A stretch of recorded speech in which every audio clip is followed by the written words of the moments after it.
Kozhikode Thamarassery 10ാം class വിദ്യാർത്ഥി ഷഹബാസ് വധക്കേസിൽ കുറ്റാരോപിതരായ വിദ്യാർത്ഥികളുടെ ജാമ്യാപേക്ഷ തള്ളി. കസ്റ്റഡിയിലുള്ള 6 പേരുടെ ജാമ്യാപേക്ഷയാണ് ജില്ലാ കോടതി തള്ളിയത്. 38 ദിവസമായി വിദ്യാർത്ഥികൾ ജയിലിലാണ്.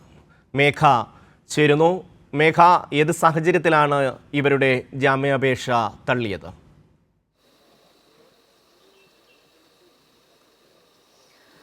ഷമ്മി, താമരശ്ശേരിയിലെ 10ാം ക്ലാസ്സുകാരൻ ഷഹബാസിന്റെ കൊലപാതകവുമായി ബന്ധപ്പെട്ട് കഴിഞ്ഞ ദിവസം വിശദമായ വാദം ഈ ജാമ്യാപേക്ഷയുമായി ബന്ധപ്പെട്ട് നടന്നിരുന്നു. ഏതായാലും അല്പസമയം മുൻപാണ് കോഴിക്കോട് ജില്ലാ കോടതി ഈ കസ്റ്റഡിയിലുള്ള 6 വിദ്യാർത്ഥികളുടെ ജാമ്യാപേക്ഷയിൽ വിധി പറഞ്ഞത്. ഏതായാലും ജാമ്യാപേക്ഷ തള്ളിയിരിക്കുന്നു.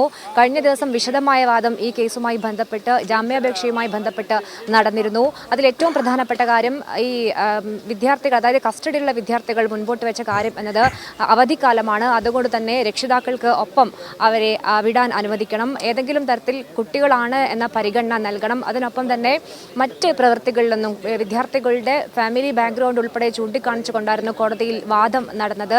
എന്നാൽ വിദ്യാർത്ഥികളാണ് എന്ന ആനുകൂല്യം ഒരു കാരണവശാലും ഈ കസ്റ്റഡിയിലുള്ള 6 പേർക്കും നൽകാൻ പാടില്ല എന്നതായിരുന്നു ഷഹബാസിന്റെ കുടുംബത്തിന് വേണ്ടി ഹാജരായ അഭിഭാഷകൻ കോടതിയിൽ പറഞ്ഞത്. നിർഭയ കേസിലെ കോടതി വിധിയിലെ പരാമർശം ഉൾപ്പെടെ ചൂണ്ടിക്കാണിച്ചുകൊണ്ടായിരുന്നു കോടതിയിൽ വാദം നടന്നത്.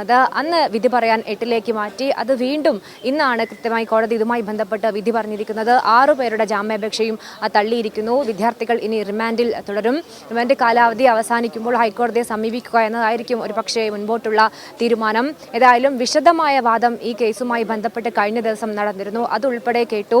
അതിനൊപ്പം തന്നെ ഈ കൊലപാതകത്തിന് ശേഷം നടന്ന ഈ ഓഡിയോ സംഭാഷണങ്ങൾ ഉൾപ്പെടെ കോടതിയിൽ തെളിവായി ഹാജരാക്കിയ സാഹചര്യമുണ്ടായിരുന്നു.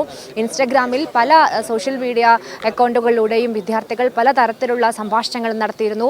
അതുൾപ്പെടെ തെളിവായിക്കൊണ്ട് ഷഹബാസിന്റെ കുടുംബത്തിന് വേണ്ടി ഹാജരായ അഭിഭാഷകൻ കോടതിയിൽ നേരത്തെ തന്നെ ഹാജരാക്കിയിരുന്നു. പെൻഡ്രൈവിലാണ് തെളിവുകൾ നൽകിയത്. അതുൾപ്പെടെ കോടതി വിശദമായി പരിശോധിക്കുകയും ചെയ്തിട്ടുണ്ട് എന്നാണ് മനസ്സിലാക്കുന്നത്. ഏതായാലും അല്പം മുമ്പാണ് കോഴിക്കോട് ജില്ലാ കോടതി ജാമ്യാപേക്ഷ തള്ളിക്കൊണ്ട് വിധി പ്രഖ്യാപിച്ചിരിക്കുന്നത്. മേഘയാണ് വിശദാംശങ്ങൾ നൽകിയത്.